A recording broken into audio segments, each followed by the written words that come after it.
Black Myth Wukong. This game is a heaven for gamers. I mean, just look at this incredible graphics and visuals.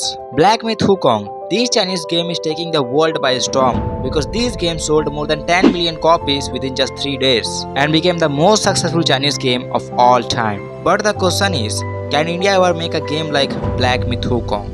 10 million copies. I repeat, 10 million copies of Black Myth Wukong were sold in only the first 3 days of sales. Just to put things into perspective, Hogwarts Legacy was 2023's best-selling game. It was available on PC, PS5, Xbox Series, and Switch, and it managed to move a respectable 23 million units. Black Myth did almost half of that in only just 3 days. That's especially Gaming doesn't really exist in India. It's very hard to imagine that gaming will be bigger than music, movies, and TV shows all put together. Black Myth Wukong broke the world records for being one of the most played games ever because this game hit 2.2 million current players on Steam.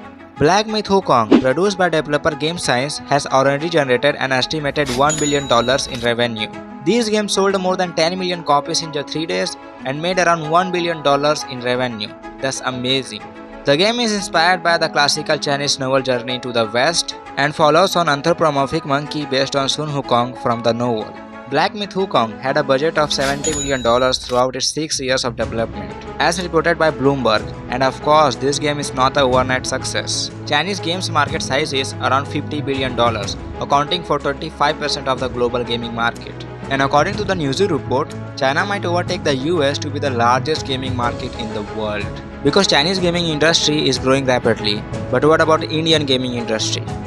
India is far behind US and China. Black Myth Wukong has found itself at the center of a lot of controversies, whether manufactured or not. I'll let you decide that, but poorly translated and maybe even mistranslated articles popped up all over about this game leading up to the launch of it. And of course, it was your usual sort of suspects. The game. Can India ever make a game like Black Myth Wukong? And the answer is very simple. Of course, India can build a game like Black Myth Wukong. It's possible. India is a developing economy and definitely we have to face some challenges like budget. Building a game like Black Myth Wukong requires a lot of money, funding and investment. No one in India wants to invest so much money for building a game because it's very risky. One another reason is religion controversy. Black Myth Wukong is based on Chinese mythology. In the game, you can clearly see the Chinese culture and god fights. But making a game in Indian mythology is very challenging. Let's assume for once that India has made a game like Black Myth Wukong. But there would be a problem in selling this game because there are very few people who will buy the game in India because most of the people play the game by cracking it. Why would anyone buy the game if they can play it for free? That's why it's very hard to make a game like Black Myth Wukong in India. What do you think about this? Let me know in the comments. And by the way, if you are looking for some amazing t-shirts and watches, then check out my shop, link is in the description. And if you like this video, then you're also gonna like this video about why are Indians leaving India. Stay curious and I will see you there.